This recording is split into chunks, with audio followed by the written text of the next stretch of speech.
de los ingresos que tenga el contribuyente. Como ustedes conocen, hay una situación donde aquellos que tengan más de 5.000 UITs, le hace 21 millones, pues mantienen el cronograma original, y aquellos que tengan montos inferiores a esto patean la obligación a junio y julio. La siguiente, por favor. Asimismo, dentro de esas... la anterior, por favor. La anterior, por favor. Ajá. Asimismo, como ese tipo de prórrogas, también se desarrolló un tipo de prórrogas a contribuyentes con menos de 2.300 UITs como ingresos al 2019, le hace 9.660.000, donde las obligaciones mensuales que evidentemente se tienen que presentar y pagar a la quincena o según cronograma el mes siguiente, es pateado, le hace los casos de febrero pasan para marzo, pero con esta nueva norma los pasan para abril. Ambos relacionados a las declaraciones de febrero de pago a cuenta, como las del atraso máximo de registro de ventas e ingresos de compras electrónicas. Es importante determinar en este punto de que la norma o la intención de la SUNAT es darle una posibilidad, un pequeño respiro tal vez a estas empresas que, de acuerdo a su opinión, que tengan menos de 2.300 UITs puedan tener este desarrollo diferenciado, como ya se había visto en el punto anterior. ¿Cuál es su punto de análisis e interpretación? Es lo que ellos consideran como universo. Dentro de su universo de declaraciones tienen más o menos mapeado cuál es el número de empresas que tienen estas circunstancias y aquellas que superan la misma. Esa más o menos sería la interpretación en ese punto. La siguiente, Filmina, por favor.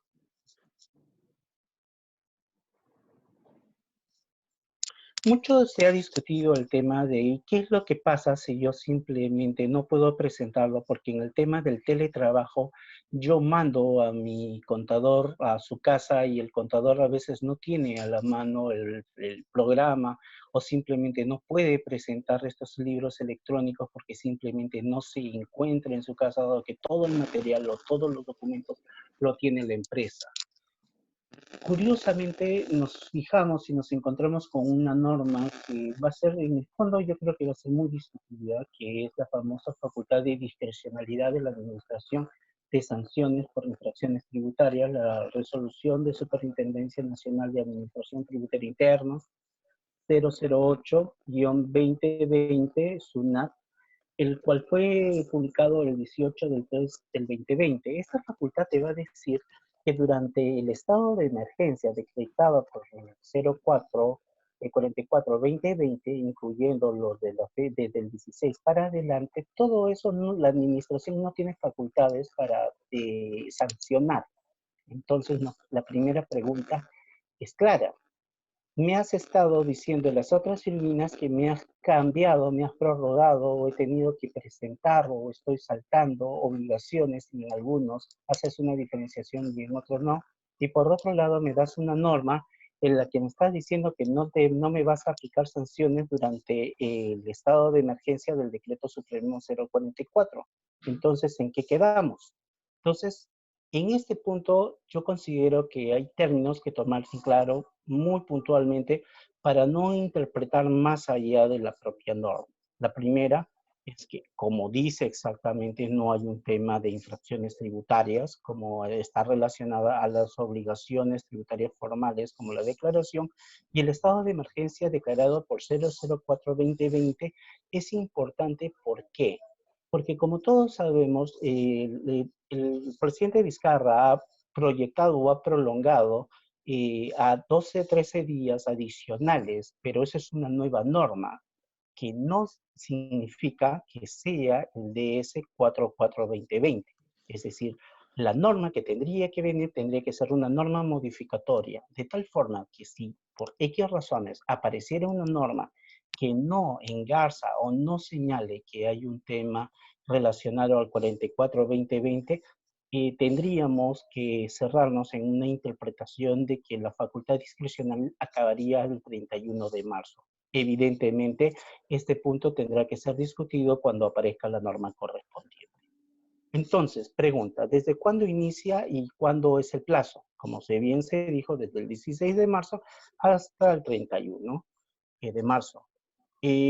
¿Por qué se emiten las prórrogas de obligaciones tributarias si estamos en estado de emergencia? Bueno, la administración me parece que ahí sí ha habido una dualidad de posición en el que le ha dado la facultad al contribuyente para que en caso que les sea completamente imposible su presentación, tenga que ir y cubrirse con esta norma para señalar que no hay un tema de infracciones. Puedo aplicar el 170 del Código Tributario. Para aquellos que conocen, el 170 del Código Tributario es un artículo que te va a señalar la improcedencia no solamente de sanciones, sino también de intereses, que es mucho más interesante. Cuando hay una dualidad de criterios. Podríamos señalar que hay una dualidad de criterios en este caso donde me dices, tienes esta fecha para presentar, pero por si acaso no es sancionable, tal vez no. Yo tocaría con pinzas el 170 y para evitar tema de intereses y solamente enfocaría de que no hay un tema de sanciones.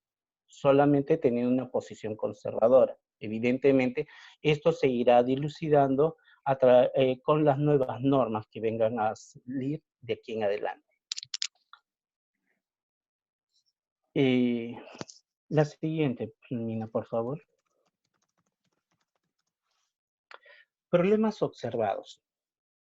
Para la presentación de la DJ anual 2020 hay otros, la primera pregunta no es tan relevante. La segunda pregunta me parece más interesante porque, como todos sabemos, los pagos a cuenta, según el artículo 85 de la ley del impuesto a la renta, te señala que enero y febrero tienen una connotación de cómo determinar el coeficiente.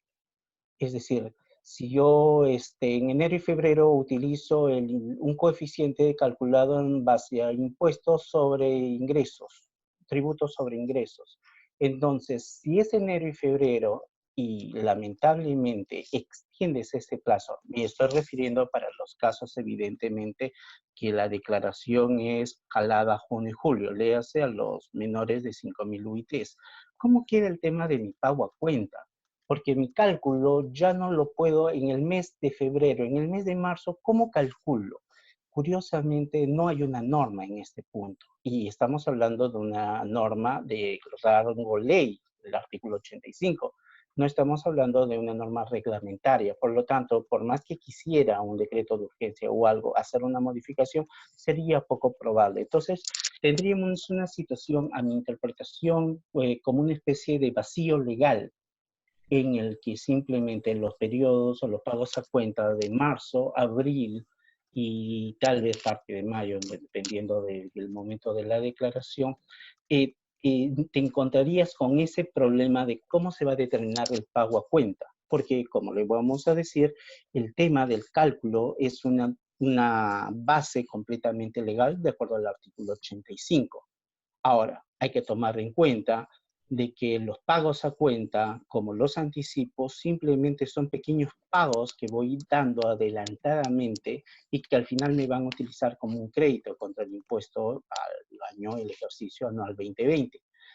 Pero dada esa situación y si no existiese una norma que diera a tallar o modificar o generar una excepción legal, podríamos tranquilamente decir que no existe una base legal para el tema de marzo, abril, para el tema de los pagos a cuenta. ¿Cómo se puede reparar esa situación? Justamente porque es un vacío legal que las posiciones pueden ser diversas. ¿Cómo quedan los temas relacionados con el ITAN y la distribución de utilidades?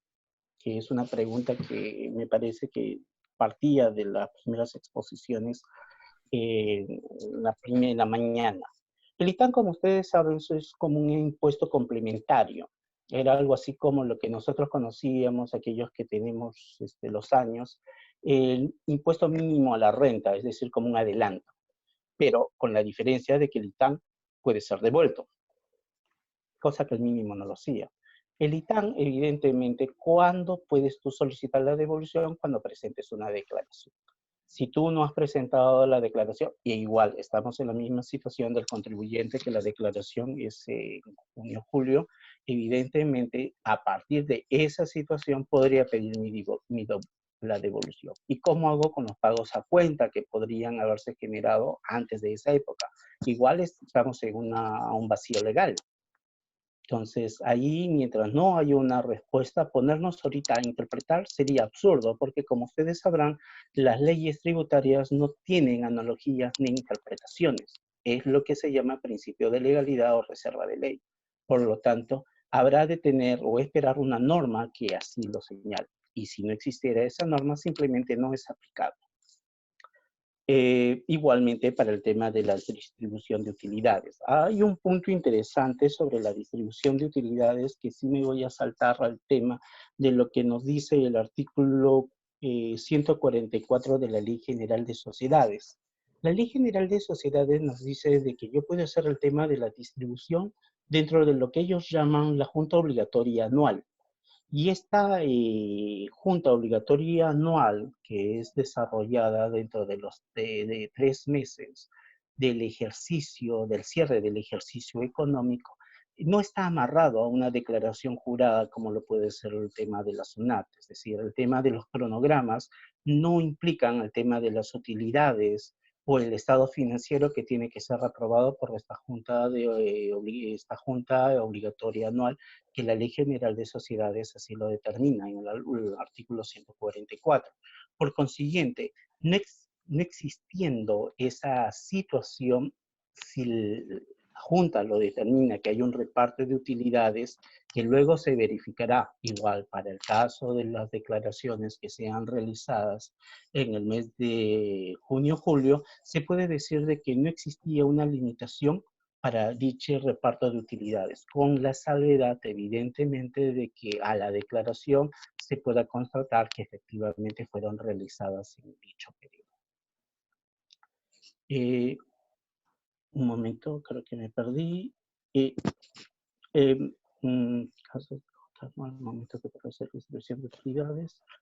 Problemas de interpretación. Bueno, el punto 5 es más o menos lo que le adelanté relacionado al 170 del Código Tributario y la tranquilidad que en base a la norma de discreción, facultad de discrecionalidad, la administración le ha dado un puente para que el contribuyente pueda invocarla para que no tenga el problema de las sanciones tributarias. Hasta este punto, ¿hay alguna pregunta antes de ir avanzando? Doctor Mendoza, tenemos unas preguntas de las personas que están conectadas. Voy a hacer énfasis que puedan ustedes consultarnos las dudas que tuviesen. La primera pregunta, que parte del señor Isaías Pérez, vamos a poder explayarnos en la segunda parte de esta ponencia cuando hablemos del tema laboral, pues él nos está preguntando si el empleador me puede obligar a ir por temas laborales o puedo realizar teletrabajo. Y si soy prestador de servicio, ¿cuál sería la forma de darse?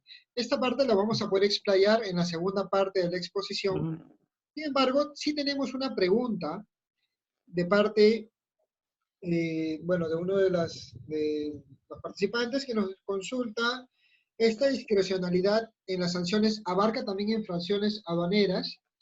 En la mañana, hemos desarrollado una primera parte de la ponencia, pero para dar respuesta a esta pregunta le quisiera dar la palabra a la doctora Kazumi Montero para que pueda ella explayarse en la respuesta. Doctora Kazumi, ¿nos escucha? Sí, buenas tardes. Por favor, ayúdanos con esta pregunta. Voy a repetirla. Esta discrecionalidad que estuvo mencionando el doctor Edwin, ¿las sanciones abarca también para las infracciones aduaneras? Esa es la pregunta. Sí, buenas tardes con todos. En cuanto a lo que es sanciones o infracciones aduaneras, está abarcada dentro de la resolución 006 del presente año, en la cual nos señala, ¿no?, a diversos operadores del comercio exterior. Si en caso fuera agente de carga, también se encuentra dentro de esta resolución, hace mención a diversas sanciones. Cabe señalar que esta discrecionalidad está a partir del 12 de marzo del presente año hasta el 9 de junio del presente año. Se debe tener en cuenta ello, ¿no? Bien, gracias, doctora Kazumi. Para todas las personas que están conectadas, por favor, háganos llegar sus consultas vía la ventana de chat. Vamos a leer sus consultas y oportunamente durante toda la exposición vamos a ir atendiéndolas. Están conectados todos los abogados de Parker Russell, por tanto vamos a poder atender todas sus consultas. Si bien es cierto, hemos tenido por la mañana una primera parte que fue exclusivamente aduanera, sin embargo, eso no quita que durante el desarrollo podamos ir atendiendo algunas otras dudas. Doctor Edwin, continuamos con su exposición. Bien. Como les decía mucho, un punto anterior antes en el tema, por favor, ¿podríamos retroceder una filmina problemas observados, por favor? Hay mucho, aun cuando esto de cara va a ser desarrollado en el tema laboral, tiene que evidentemente tomarse en cuenta de que el aspecto tributario, que es el tema de técnicamente la declaración de la obligación, de la declaración jurada anual del impuesto, impuesto a la renta 2019, te va a señalar simplemente, solamente hasta donde tengo entendido, la distribución de utilidades a trabajadores, y esto está relacionado a 30 días después de dicha declaración. Más no confundir con las utilidades en este caso, de los accionistas, porque eso se maneja mediante la Ley General de Sociedades y la condición para dicha distribución no está en la declaración jurada, sino está dada en los estados financieros que tengan que ser aprobados mediante la Junta Obligatoria Anual y dentro de estos 3 meses que señala el artículo 144 de la Ley General de Sociedades. Tomando en claro más o menos eso, dependerá, como le vuelvo a decir, teniendo en claro eso, entendemos entonces que si bien es cierto, existe la obligatoriedad del contribuyente de presentar estas declaraciones, existe este beneficio dada por la famosa facultad de discrecionalidad 008-2020, que hasta donde tenemos entendido no tiene prórroga. ¿Por qué? Porque está amarrada solamente al Decreto Supremo 044-2020. Hasta que no haya una norma que lo modifique o complemente a la 4-2020, seguiremos señalando que la interpretación que usualmente da SUNAT, que es bastante literal, solamente enmarcaría una especie de facultad de no sancionar entre la fecha del 16 de marzo al 31 de marzo.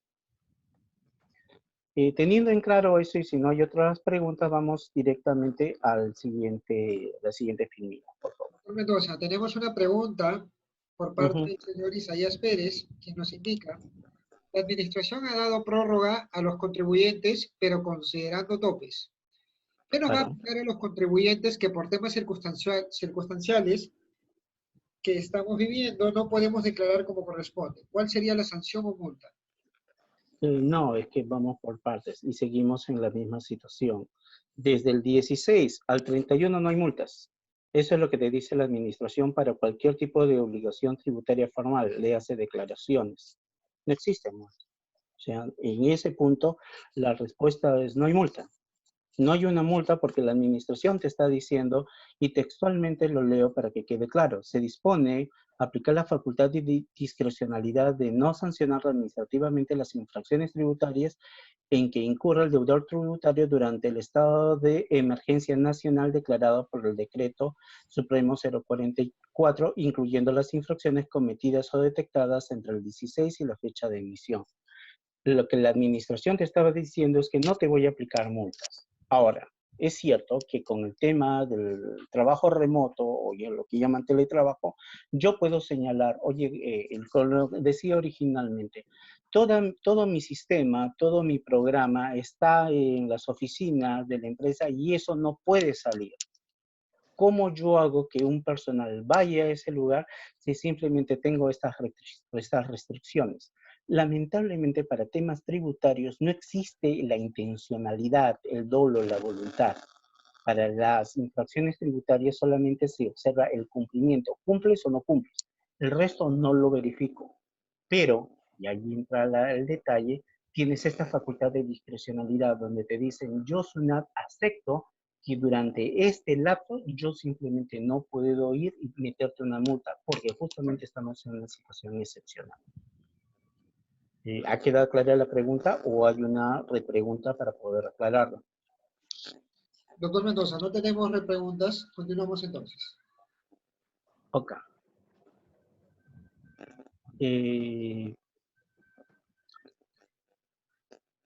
Ampliaciones. Sí.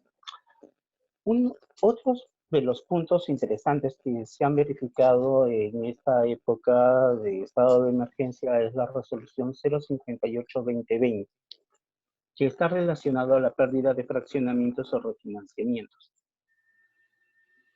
La norma, como todos conocemos, un fraccionamiento o un refinanciamiento se pierde al incumplimiento de pago total o parcial de la segunda cuota. Lo que la administración se pone en los zapatos del contribuyente que justo tiene que pagar esa segunda cuota el día 31 de marzo y por obvias razones no puede pagarlas.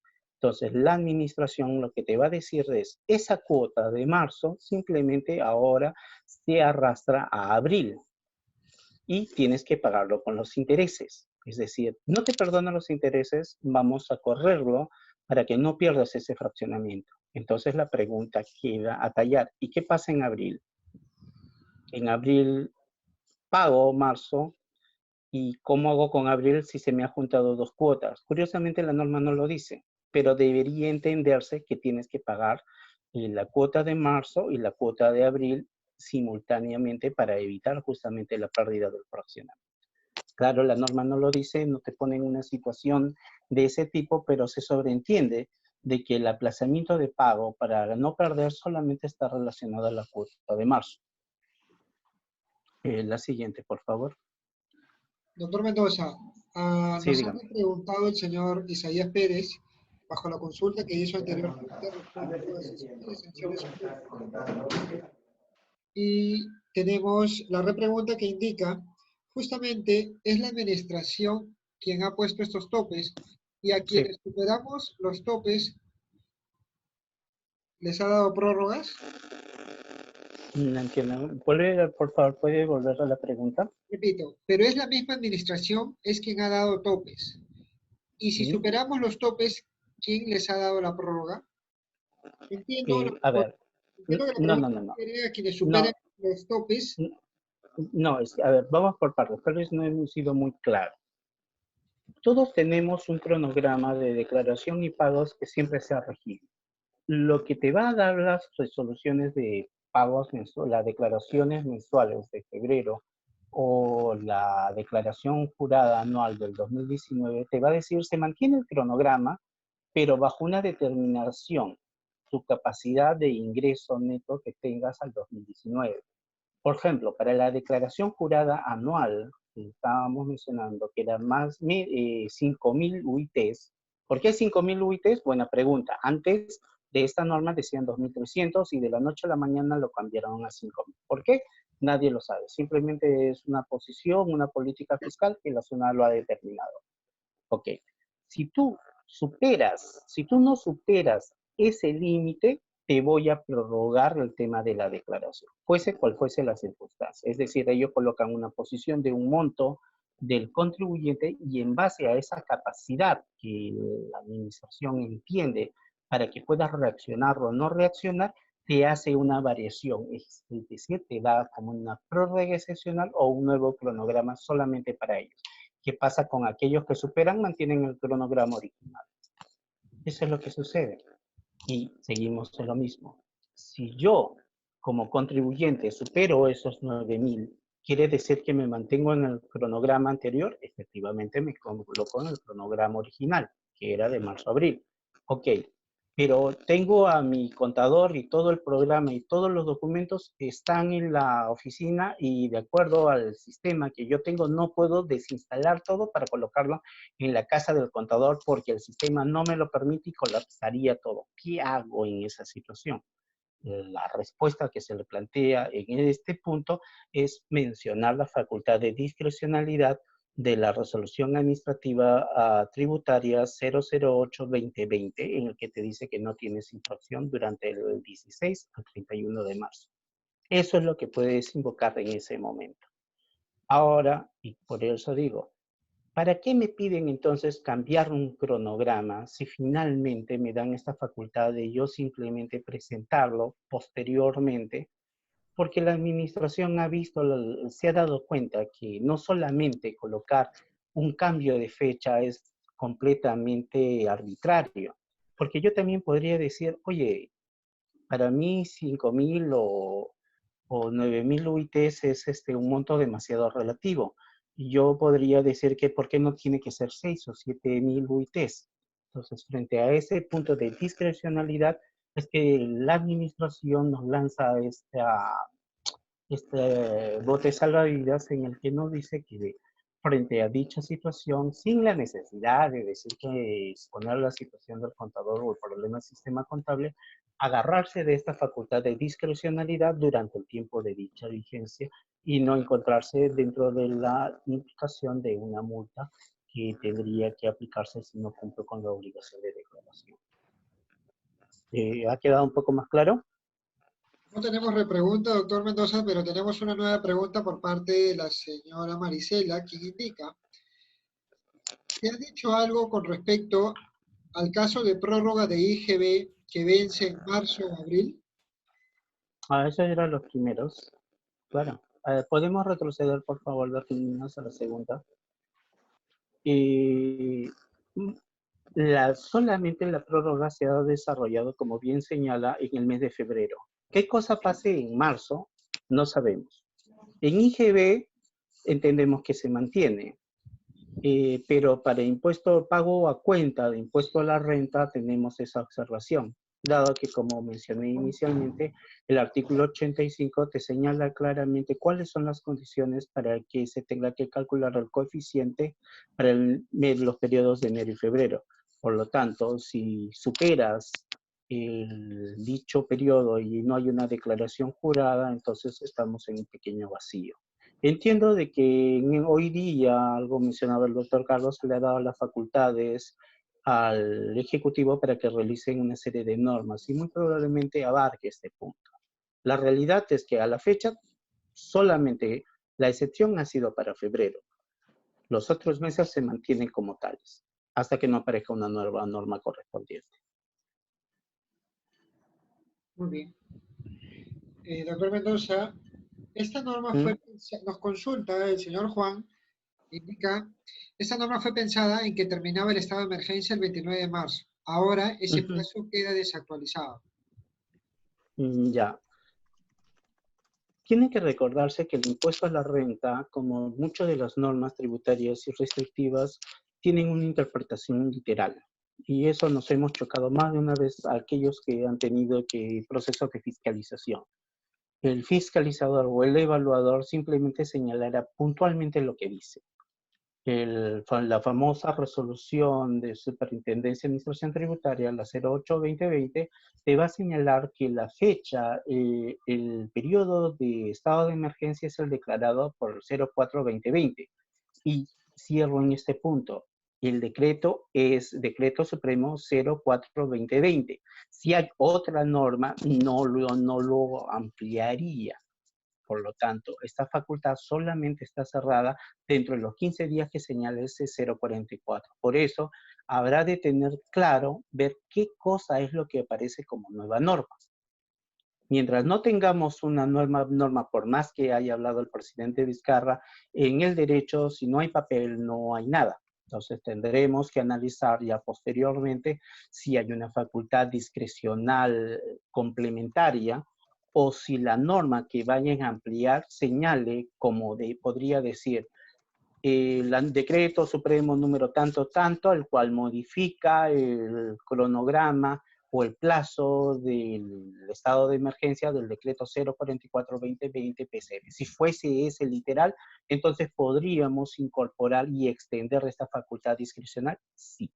Pero la nueva norma tiene que justamente enganchar y decir, estamos modificando el 04-2020. Si no lo dice, podríamos tener una interpretación que tal vez la administración podría utilizar en perjuicio al contribuyente. Solo para poder acotar, todas las presentaciones que estamos haciendo se están basando en normas que ya hayan sido promulgadas y publicadas para evitar especulaciones. Naturalmente que estos plazos van a verse modificados con esta extensión del estado de emergencia. Por tanto, en nuestras siguientes reuniones digitales que los vayásemos a invitar, van a ustedes poder ya apreciar cómo va a ir modificando durante el tiempo. Por ahora, esto es lo que está normado hasta el día de hoy. Por supuesto que eso puede modificarse. Nos preguntó o nos repreguntó, doctor Mendoza, que la señora Marisela, que se refería a, por ejemplo, en diciembre ella se acogió a una prórroga de IGB que venció ahora en abril. Ya. Bueno, la prórroga, se acogió una prórroga. ¿Está hablándome del IGB justo? ¿O de qué prórroga me está hablando? Correcto. Claro, entiendo que es el IGB justo. Ahora, el IGB justo, ¿cuándo lo pierdes? Cuando simplemente tengas un coactivo que te diga me debes plata. Se acabó el IGB justo. Por lo tanto, si tú tienes un IGB justo y te lo están arrastrando, estás dentro del beneficio. No tienes que preocuparte por la declaración que vayas a tener en febrero. ¿Por qué? Porque tú ya tienes una carta más grande que dices, yo soy un buen contribuyente, pago completamente y yo tengo la facultad de ir y patear esto de acá a 3 meses. Entonces, ahí no hay una necesidad de una restricción. Edwin, discúlpame, para precisar un poco lo que dice Marisela. Marisela dice que su IGB, ella pidió prórroga y la fecha de pago de ese IGB que pidió en diciembre es ahora en abril. Entonces, lo que ella dice, o lo que entiendo de su pregunta es, si tengo la prórroga del IGB que vence ahora en abril, y de acuerdo a todo este tema de estamos en los plazos, ¿cómo queda la fecha de pago? ¿Se prorroga? No, a eso se refiere fundamentalmente. Entiendo que es así. Se acumula. ¿Por qué? Porque la prórroga que estamos señalando en el decreto 055 y 058-2020, que te los mandan a abril, simplemente, igual que en el tema del fraccionamiento de la cuota que tú pierdes, jala y te lo manda al siguiente mes. ¿Y qué pasa con el siguiente mes? Es decir, estás jalando y me estás arrastrando a un periodo como un mes de gracia al siguiente. ¿Y qué pasa con la cuota que naturalmente le toca a ese mes? Se acumula. Se acumula, eso es lo que va a pasar. Entonces, lo que pasaría, de acuerdo a lo que tú dices, discúlpame, es que si yo tengo mi pago a cuenta, mis impuestos de febrero que voy a pagar ahora en abril, teóricamente, como ya sabemos que tendría que pagarlo ese más mi pago, mi impuesto prorrogado que vence ahora en abril. Exacto. Siempre y cuando ambos, ¿y qué pasa? Ok, si ese pago de febrero nos dicen que ya no vamos a pagar en abril, si no nos mandan para mayo, automáticamente correría para mayo, ¿es así? Claro, pero mira, por ejemplo, en este caso hay una particularidad. Digamos que yo estoy en el IGB justo. Si yo estoy en el IGB justo y estoy en febrero, que tengo que presentarlo en marzo, yo digo, bueno, yo no estoy obligado a presentarlo en abril. Yo lo puedo presentar a los 3 meses siguientes porque estoy dentro de las reglas del IGB justo. Solamente si yo tendría la obligación, condición de la situación de este periodo podría generarse un problema. Pero si estás en el IGB justo, yo creo que yo puedo aplicar la aplicación del decreto de esa operación al mes posteriormente como me corresponde como norma. No necesariamente me va a limitar el derecho de aprovecharme el IGB justo. O sea, eso habría de tomar en cuenta sobre esa particularidad. Si no tuviera esa particularidad y estoy obligado a presentar la declaración en dicho mes, se me acumularían los meses. Entonces, es esa también en parte de la situación. En el caso salvo que haya una repregunta al tema, pero por lo menos esa es la interpretación. Tiene que recordarse que estas normas son excepcionales y solamente abarcan los periodos que se citan. ¿Qué sigue después? Se maneja como si no hubiera pasado nada.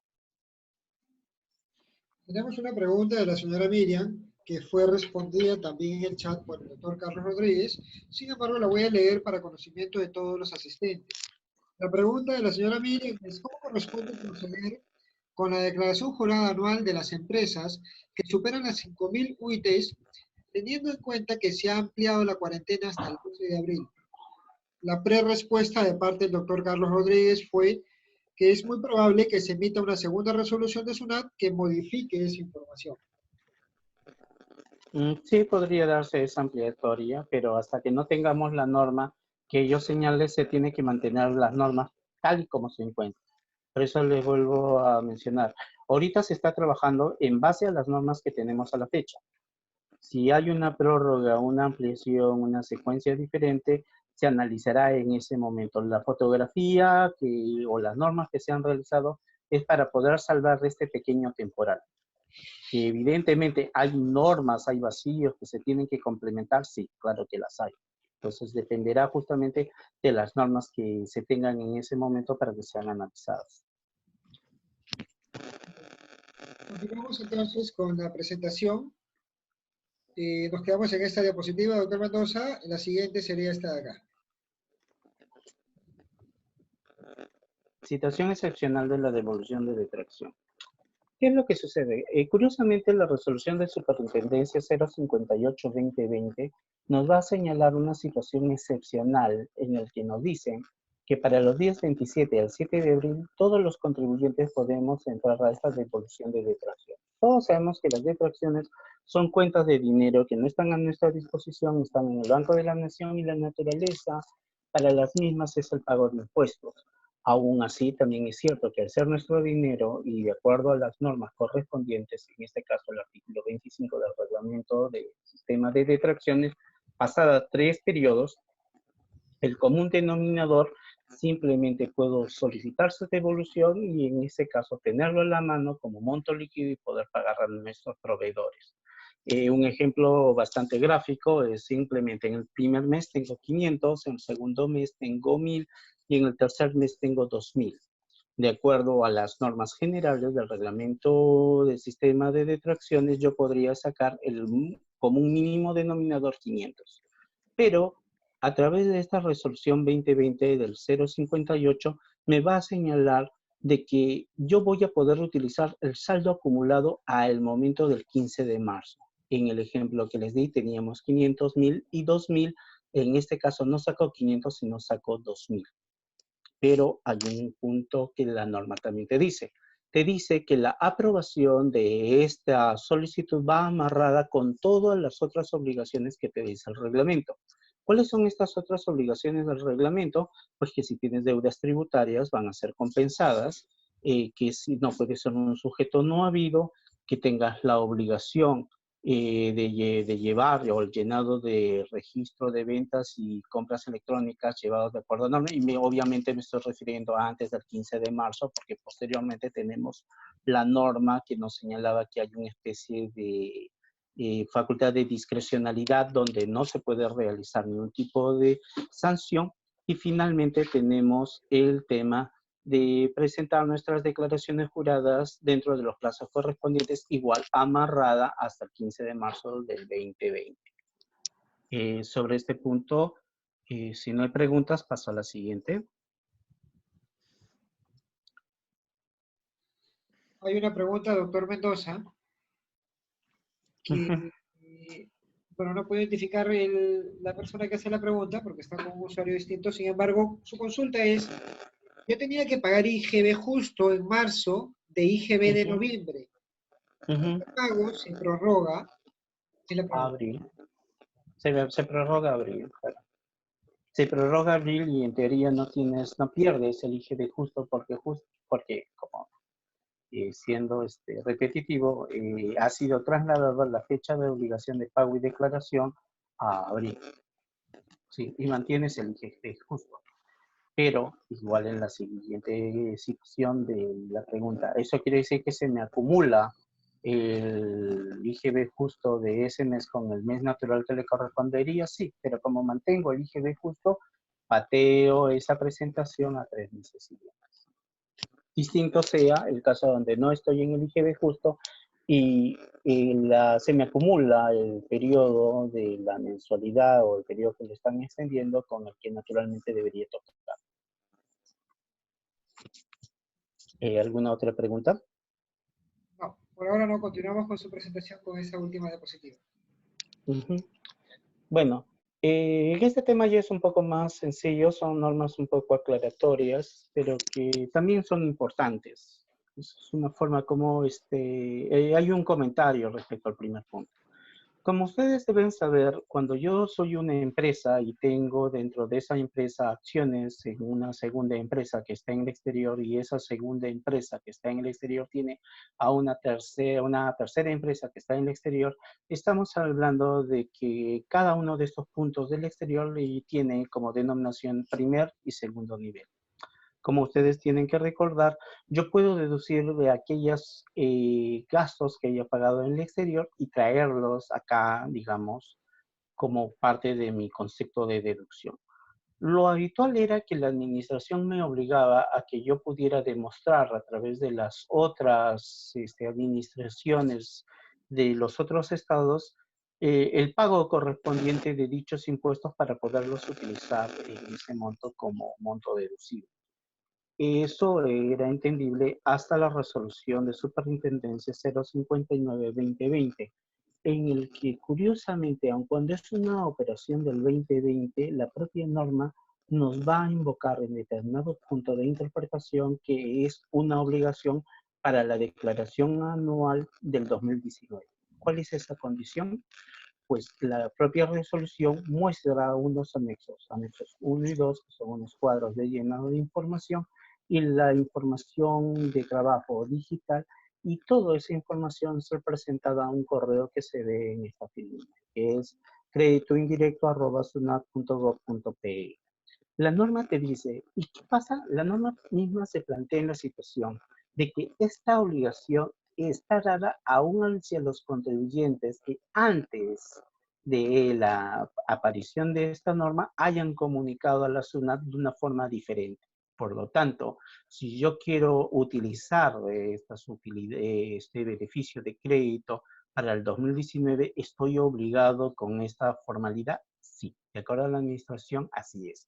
Yo puedo discutir que es retroactivo, sí, lo puedes discutir, pero como todos sabemos, ahorita estamos en un estado de emergencia y la discusión en este punto podría ser tal vez complicada. Así que si tienen la facilidad para aquellas empresas que tengan estas facilidades, presentar dicho formulario para evitarse problemas. Aun cuando ahorita estamos a la mitad de las declaraciones y te podría ayudar tener en claro esto en ese punto. Finalmente, tenemos una norma aclaratoria, pero esto ya no es dado por nuestros amigos de la Senat, sino por dado por la Economía y Finanzas, el Decreto Supremo 056-2020, que te va a señalar un punto que no quedaba muy claro. Todos sabemos de que hay normas, hay gastos deducibles, y uno de estos gastos excepcionales son los gastos deducibles como investigación científica, tecnología e innovaciones tecnológicas. Estas normas, si bien es cierto, tiene vigencia de cada 2 años, la norma muere en el 2022, te va a señalar que para la aplicación de la misma los ingresos netos y el IGB está relacionado al ejercicio anterior, cosa que no quedaba muy claro en la norma anterior. Esto, para nuestra interpretación, simplemente es una aclaración que ya se tenía hace mucho tiempo. Esto es el tema que me ha tocado conversar con ustedes. Quedo a su disposición de cualquier pregunta que quieran realizar. No tenemos ninguna pregunta. Vamos a esperar unos minutos por si alguien quiere realizar alguna pregunta. Por lo contrario, para dar inicio a la exposición, el doctor Jorge, quien nos va a explicar las implicancias de estas actualizaciones laborales. El doctor Jorge Rodríguez es especialista en Derecho Laboral. Doctor Rodríguez, ¿nos escucha? Sí, fuerte y claro. Perfecto. Vamos a esperar unos minutos. Si es que no hay ninguna pregunta, vamos a dar inicio a su exposición. Listo, por supuesto, gracias. Tenemos una pregunta, doctor Mendoza. Sí, pero dígame. Nos indican cómo hago para cancelar una tarjeta que me cobra sin ser utilizada. ¿Perdón? Eso no es tributario. Vamos por partes. Eso ya es de otra naturaleza. ¿Cómo que una tarjeta que no ha sido utilizada? Este tema ya escapa dentro de la lógica tributaria, pero todos sabemos de que la norma del Decreto Supremo 044-2020 limita a varios servicios, pero no los servicios financieros. Edwin, discúlpame. Toma bien el nombre de la persona para enviarle la factura, porque eso no forma parte de las consultas, pero se lo vamos a resolver. Ya, bueno.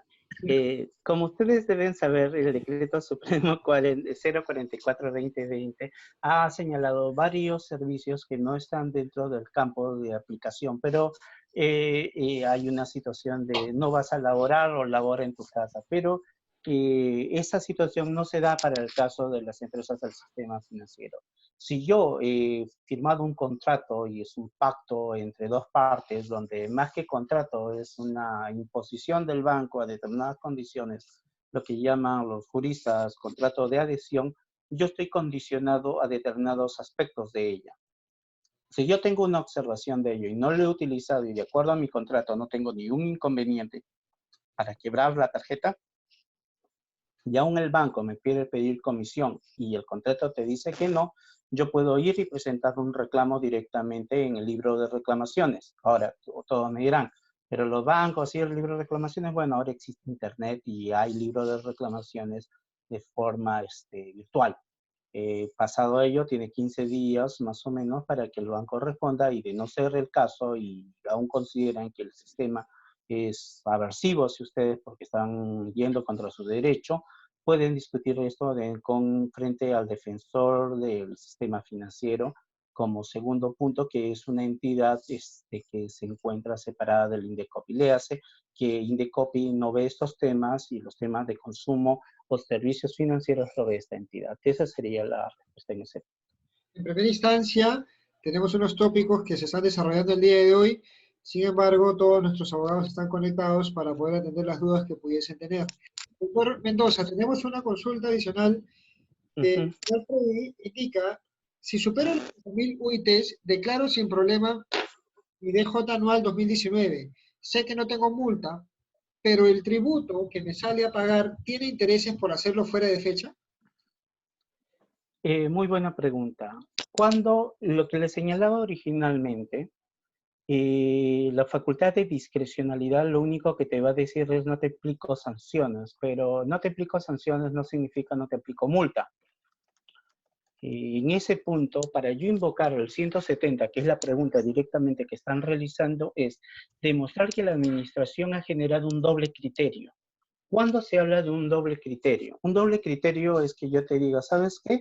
Hoy día puedes pagar hasta esta fecha y luego aparece en esa misma interpretación por un informe, por una comunicación de la administración u otra norma y te dice, no, también puedes pagar en esta fecha. Entonces tienes dos fechas de presentación, que no es el caso. No es el caso, ¿por qué? Porque lo que te están diciendo es contribuyentes que tengan determinada cantidad de UITs determinadas al 2019, y estoy hablando del anual de 5.000 UITs, tienes, si superas, te mantienes en el cronograma original, pero si eres un monto menor, si no superas estas 5.000, simplemente te mando a junio y julio. Ahí no hay dos interpretaciones, ahí no hay una situación donde el contribuyente no sepa qué fecha le toca, simplemente determinará en qué momento se encuentra, si está dentro del límite posterior o anterior de estas 5.000 UITs. Entonces es bastante claro, ahí no hay un doble criterio. Por eso invocar el 170 a nuestro término sería muy arriesgado. En castellano lo que les estoy diciendo es, estás libre de la multa, pero no estás libre de los intereses, salvo que haya una norma que sí te genere esa confusión a la vez, donde te diga, puedes presentarlo el 16 de marzo y puedes presentarlo, digamos, el 25 de mayo. O sea, estás en ambas circunstancias, entonces ahí sí se genera el doble criterio. O haya una comunicación que dice de eso. Por ejemplo, hay un caso conocido en SUNAT Aduanas que se vio hace un tiempo sobre doble criterio, donde había una interpretación para aquellas empresas que realicen sus consolidados, como cuando dentro de estas consolidaciones de los productos que vienen de acuerdo a su BEBL, ellos simplemente tienen determinadas fechas de presentación. Las aduanas en determinado momento, aun cuando había un cronograma o fecha o norma que así señalaba según reglamento, manda un comunicado. Como ustedes verán, ese comunicado te señalaba que uno podía tener cierta salvedad o cierto beneficio y te generó esa dualidad. Posteriormente, ya hace unos 3 años, la administración aceptó que generó una dualidad. ¿Yo cuándo puedo ver la dualidad? En comunicaciones oficiales o comunicados. Y si se ve el comunicado, pues es plausible que yo le tome una fotografía y simplemente se lo encargue. Doctor Mendoza. Entonces, sí, dígame. Me parece que va relacionado, pero tenemos también una pregunta. Pues el señor Vladimir indica, respecto al pago de las detracciones de las facturas del mes de marzo, ¿también hay prórrogas de estos pagos o se debe pagar igual entre los 5 días de abril? Lamentablemente en temas tributarios no hay interpretaciones. Eso es algo que quiero que les debe quedar claro. En el mundo civil yo puedo tener interpretaciones, pero el artículo 8 del Código Tributario me dice que las normas tributarias no tienen interpretaciones. Ahora, yo me puedo agarrar de que, como todos tienen conocimiento, que el sistema de detracción no es un sistema tributario, o es un tipo media mezcolanza, ni tributario ni civil, Dios sabe qué será, pero para la administración esa naturalidad de la situación de las detracciones, mientras no haya una norma que te diga exactamente que haya ese cambio o ese plazo, simplemente se corre la obligatoriedad. Ahora, ¿qué es lo que nos dice el tema de detracciones? Yo en el momento de pago estoy obligado sí o sí a realizar el pago de detracciones. ¿El sistema en línea del Banco de la Nación funciona? Sí, funciona. ¿Puedo realizar dichos pagos en línea? Sí, no necesito hacer cola. ¿Puedo, el sistema de banco está cerrado? No, los sistemas de banco se mantienen. Tanto es así de que el DS 044-2020 te dice de que el sistema de bancos mantiene sus servicios como si no pasara absolutamente nada. Entonces ahí yo sí tendría, aun cuando yo puedo decir que no puedo presentarlo por la propia condición de la detracción, yo diría que mientras no haya una norma que me diga esa prórroga, no lo puedo invocar, porque justamente no existe interpretaciones en temas tributarios. No se da.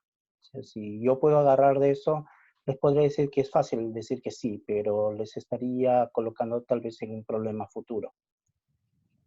Referido también con detracción, los plazos, hacen una pregunta, los plazos sobre la devolución de detracción en la práctica no se están cumpliendo. Las 72 horas sobre el CCI, Código de Cuenta Interbancario, por ejemplo, y es el caso de varios colegas, solo nos queda esperar. ¿Puedes repetir la pregunta? ¿Está hablando sobre devolución de detracciones? Está haciendo un comentario que indica los plazos sobre la devolución de detracción en la práctica. Ah, no, claro, no se están aplicando. A ver, tiene que recordarles claro algo. Déjenme verificar para que lo tengan en claro la norma correspondiente. Que es importante que lo tomen en claro. A ver, un momentito.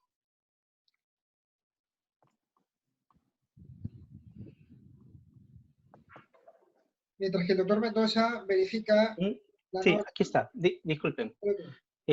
De acuerdo a la segunda disposición complementaria final del Decreto Supremo 026-2020, se ha dado una suspensión de plazo de 30 días hábiles de cómputo de cualquier tipo de tramitación administrativa. Estamos hablando de 30 días hábiles. Entonces, si es 30 días hábiles, quiere decir que mi solicitud de devolución me quedo esperando a que pase los 30 días hábiles. Sí.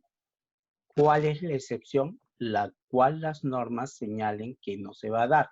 Por eso, si en el anterior a esta solicitud de devolución, antes que apareciera el 058-2020, yo presenté una solicitud de devolución, la administración con base a esa norma se puede sentar 30 días hábiles y no responder.